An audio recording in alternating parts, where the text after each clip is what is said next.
Hospital एक ऐसी जगह है जहां हम प्रॉब्लम के टाइम ये सोच कर जाते हैं कि डॉक्टर कुछ ना कुछ इलाज ज़रूर कर देंगे, लेकिन एक हॉस्पिटल किसी डॉक्टर के लिए भूतिया जगह बन सकता है, ये किसने सोचा होगा। आज की कहानी हैदराबाद के हॉस्पिटल में हुए एक ऐसे ही ट्रू इंसिडेंट पर बेस्ड है।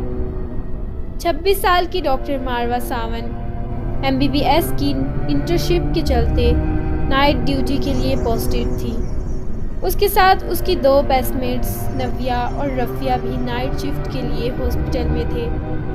क्लासेस के दौरान उन्होंने लोअर बेसमेंट के हॉन्टेड रूम के बारे में बहुत सुना था। कहते हैं वहाँ पहले साइकेट्रिक वार्ड हुआ करता था, लेकिन एक आदमी के वहाँ सुसाइड करने के बाद वहाँ कुछ अजीबोगरीब वाक़यात होने लगे, जिसकी वजह से उस वार्ड के सारे रूम्स और बेसमेंट को लॉक कर दिया गया।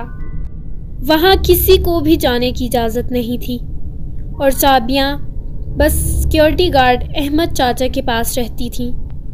मारवा, नव्या और रफ़िया तीनों ही अभी यंग इंटर्न्स थे और डिलिजेंटली पढ़ाई के साथ साथ कुछ ना कुछ शरारत भी करते रहते थे।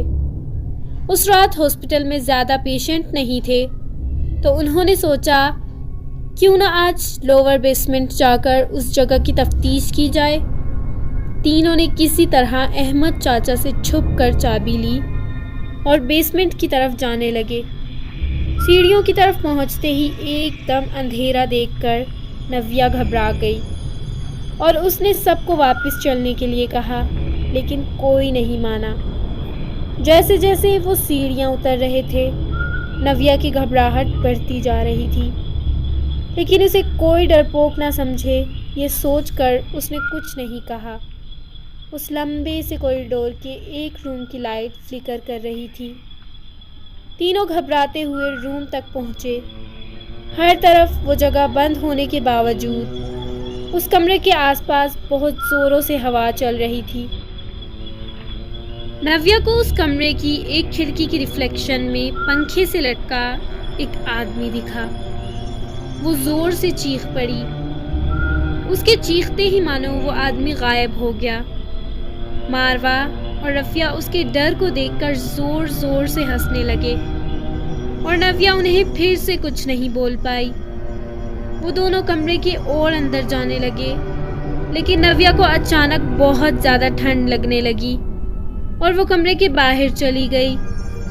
कमरे के बाहर जाते ही नव्या को ऐसा लगा कि किसी ने उसका पाँव पकड़ लिया हो और वो ज़ोर से चीखी। इससे पहले कि मारवा और रफ़िया कुछ कर पाते, उन्होंने देखा कि एक डरावना सा आदमी नव्या को घसीटते हुए कॉरिडोर के एंड तक ले जा रहा है।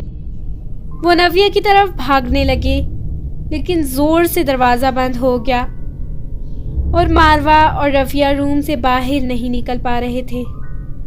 अचानक सारी लाइट्स बंद हो गई। उन्होंने वापस दरवाज़ा खोलने का ट्राई किया तो वो आसानी से खुल गया।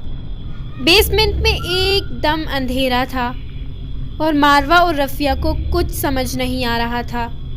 उन्होंने जब अपनी टॉर्च लाइट्स ऑन की तो उन्हें ऐसा लगा कि एक साया कॉरिडोर में घूम रहा है।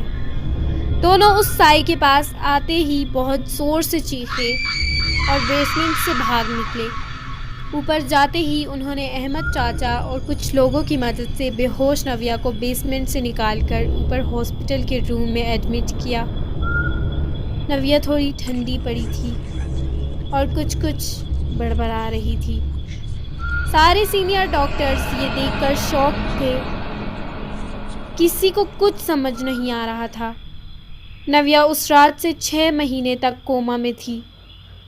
होश में आने के बाद उसने कभी भी उस रात के बारे में दोबारा बात नहीं की। मारवा और रफ़िया अपनी उस एक शरारत को आज तक रिग्रेट करते हैं। सो गाइज, ये थी आज की हॉरर स्टोरी। उम्मीद है कि आपको ये हॉरर स्टोरी पसंद आई होगी। Don't forget to like, share and comment. तो फिर मिलती हूँ आपसे एक और हॉरर स्टोरी के साथ। Until then.